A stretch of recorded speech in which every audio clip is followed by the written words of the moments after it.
Are you Indian and planning to travel abroad for education, job, or just to spend some leisure time? Then this video is for you. In this video, let's find out which Indian SIM card is best to travel abroad for short term as well as for the long term stays. International roaming or IR is very costly if you don't choose your mobile network operator and plans properly. Even after choosing correct operator and plan, you need to take care of certain things to minimize your expenses.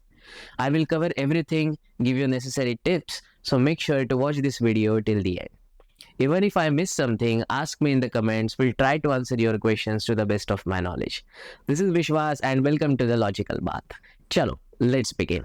Disclaimer, this is not a sponsored video at all, so I will be talking purely based on the facts, my own as well as my friends' experiences. The first question is, who needs international roaming? Mainly two types of people travel abroad from India. First, the Indians going abroad for short-term duration for business trips or to spend some leisure time, etc. And second, the Indians go abroad and live there for long term. For example, going for education, doing job, or even moving permanently, right? Both these categories may need to use international roaming services, but their requirements are totally different. So I will cover each of these requirements in detail. For the first category of Indians who are traveling on a short-term basis, you have two options. Either you activate international roaming pack from your current mobile carrier, or you can purchase a data SIM or even a portable Wi-Fi at the airport of the destination country, which could be costly by the way. More on this in detail later in the video. And for the second category of Indians who are going to or currently living abroad for a long-term basis, you may want to maintain your Indian mobile number for multiple reasons, like receiving your bank's OTPs or because it is linked with your Aadhaar card, UPI, etc. Or just because you don't want to lose your phone number because of the deactivation, right? So you can also maintain your phone number while paying very minimal charges to your mobile operator in India. Let's talk about that as well in the video. So which Indian mobile carrier is best for international roaming? So let me compare each of the major carriers in India based on the services provided by them, also based on my own experiences as well as experiences heard from my friends. You have only 4 options in India as of now: Jio, Airtel, V and BSNL, right? So in terms of availability of the international roaming, Jio, Airtel and V have covered almost all of the countries worldwide. Links for that in the description of this video. Except BSNL, all 3 carriers also provide 4G IR services, as basically they provide 4G SIM cards. And one more important thing is you must activate international roaming services before you travel abroad through your mobile app, website or simply sending SMS. And then you can use your same phone and SIM card abroad as well, right? But again, BSNL is an exception here. So you need to visit their customer center and apply with physical documents, and then they provide a special SIM card specifically made for the international roaming. So please note this point if you are planning to use BSNL abroad. Many of my friends coming from India have asked me this question: do I need to activate international roaming pack compulsory? The answer is big no. Activating IR services and activating IR pack are two different things. You just need to activate international roaming services from the methods I just mentioned before. Activating IR service is free of cost, and after that you don't need any compulsory international roaming pack. If your family members in India don't use internet and if you still need to call them using regular phone calls, then international Wi-Fi calling facility is a really very good option. With international Wi-Fi calling facility, you can make regular calls to India with the help of local Wi-Fi and with much lower cost actually. As of now, only Jio provides that option, but you need to activate a special international roaming pack for that. If you want to communicate while you are in plane, Jio also provides in-flight packs available with limited airlines. Airtel is also working on this service, which may become available soon. V and BSNL don't provide this service and no future plans as of now. As I mentioned, you can go abroad without activating any international roaming pack, and in that case, you will be charged based on standard pay-go rates. Pay-go rates means charges for the calls per minute or outgoing SMS or using data without any international pack. And you need to have some top-up balance in your account. When I compared standard pay-go rates of these carriers, I found that Jio is the cheapest among all. In fact, rest of the carriers are super costly.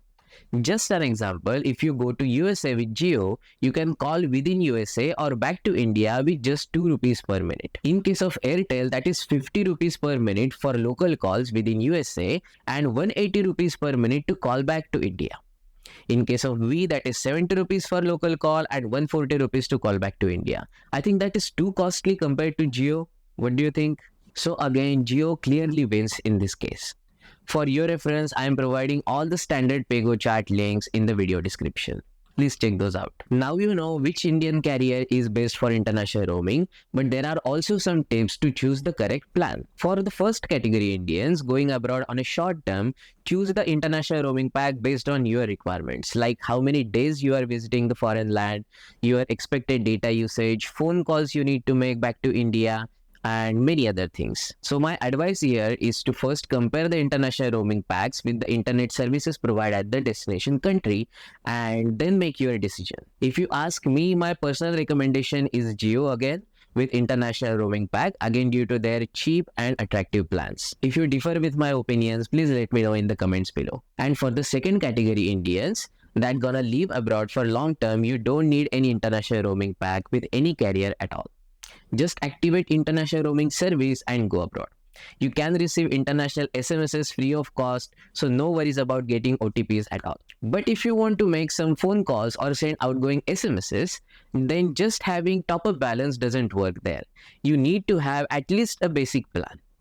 So I'm not talking here about the international roaming pack, just regular Indian base pack is fine, which comes at 150 to 200 rupees per month. Also, if you have some top of balance on your SIM card, then go to the settings and turn off the data roaming first.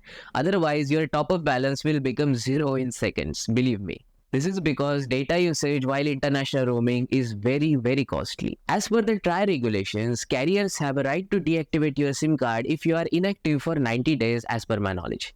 Inactive means no plan recharge, no voice or video calls, no outgoing SMS or any such activity. Check TRAI website for more details, but my advice here is to do a minimal recharge every month or two. Example, Jio has 155 rupees plan, Airtel and we have 179 rupees plan, or even they have annual packs as well. You won't be able to make use of that plan at all while abroad, but it will keep your SIM active to get OTPs. If you are a postpaid user, then forget about what I said just before. You don't need to do anything. Just activate international roaming service, go abroad and enjoy. Just that, turn off data roaming from the settings. Now let's talk about, let's say you are going for a short-term visit and somehow you activate the international roaming pack as per your requirements. Then there are some tips on how to minimize the data usage abroad. With the international roaming pack, there is one thing to remember, that even if your carrier says unlimited data, the meaning of that is you will get specified quota of the plan at 4G speeds, and after that the data speeds will be reduced to such low levels that you will be hardly able to send WhatsApp messages.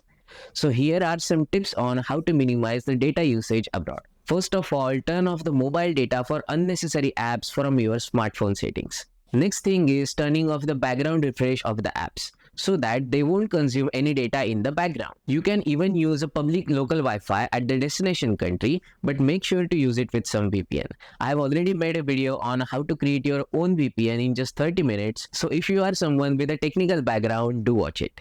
Link here and in the description as well. You can even subscribe to a VPN service.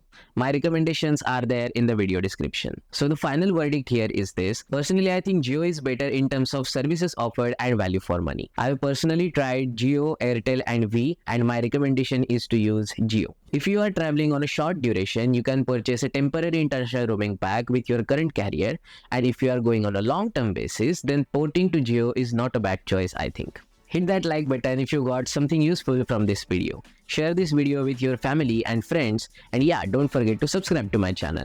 Also, let me know your opinions in the comments below. I will catch you in the next. Until then, peace.